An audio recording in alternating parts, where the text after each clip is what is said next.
तो आज के लेक्चर में हम डिस्कशन करने वाले हैं relationship of mean, geometric mean and harmonic mean और हरात्मक माध्य। इन तीनों के बीच में क्या रिलेशनशिप होता है? तो relation between mean, geometric mean and harmonic mean, इसके बारे में आज हम डिस्कशन करने वाले हैं। तो चलिए स्टार्ट करते हैं आज का लेक्चर।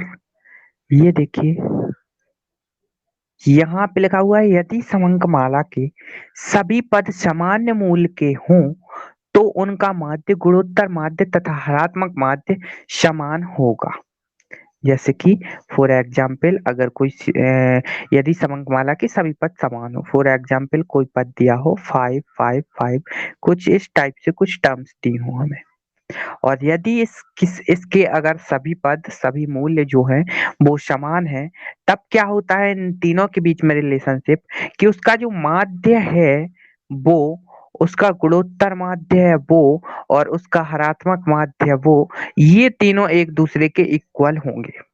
देखिए, यदि समंकमाला के सभी पद समान मूल्य के हों तो उनका माध्य, ये देखिए एक्स बार मीन्स ये है उनका माध्य, और गुणोत्तर माध्य ज्योमेट्रिक मीन, और हरात्मक माध्य यानी कि हार्मोनिक मीन, ये तीनों आपस में इक्वल होंगे यदि मूल्य समान है सभी पदों का।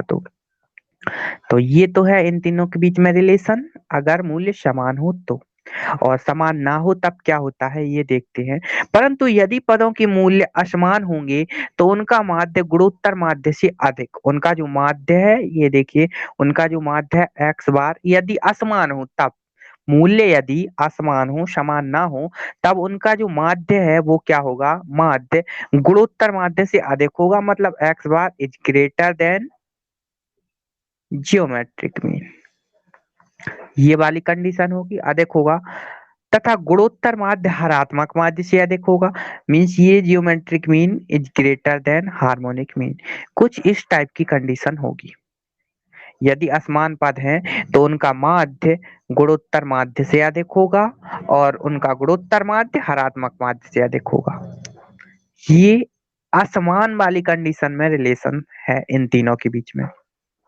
तो देखिए यहाँ पे लिखा हुआ है यदि पदों के मूल्य असमान होंगे तो उनका माध्य गुणोत्तर माध्य से अधिक होगा तथा गुणोत्तर माध्य हरात्मक माध्य से अधिक होगा। और इसका रीजन क्या है? कारण यह है कि माध्य में बड़े मूल्यों को अधिक तथा छोटे मूल्यों को कम भार दिया जाता है। ये एक्सेट्रा एक्सेट्रा, इसमें काफी रीजंस भी दिए हुए हैं, ये आप पढ़ लेना इसको। तो ये बेसिकली इन तीनों में रिलेशन होता है, ये असमान पदों के लिए है और ये समान मूल्यों के लिए है। तो आई होप आपको समझ आया होगा इन दोनों में रिलेशन।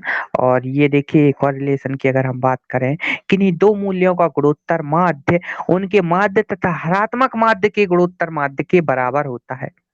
देखिए ठीक से समझिए, किन्हीं दो मूल्यों का गुणोत्तर माध्य, किन्हीं दो मूल्यों का गुणोत्तर माध्य यानी कि जियोमेट्रिक मीन, उनके माध्य यानी कि एक्स बार तथा उनके हरात्मक माध्य यानी कि हार्मोनिक मीन, इन दोनों के गुणोत्तर माध्य, अब इन दोनों का गुणोत्तर माध्य तो इन दोनों का मल्टीप्लाई किया अंडर रूट के अंदर, तो ये इन दोनों का गुणोत्तर माध्य होगा, इन दोनों के गुणोत्तर माध्य के बराबर होता है। तो ये रिलेशन होता है किन्हीं दो मूल्यों के गुणोत्तर माध्य उनके हरात्मक माध्य और उनके माध्य के बीच संबंध।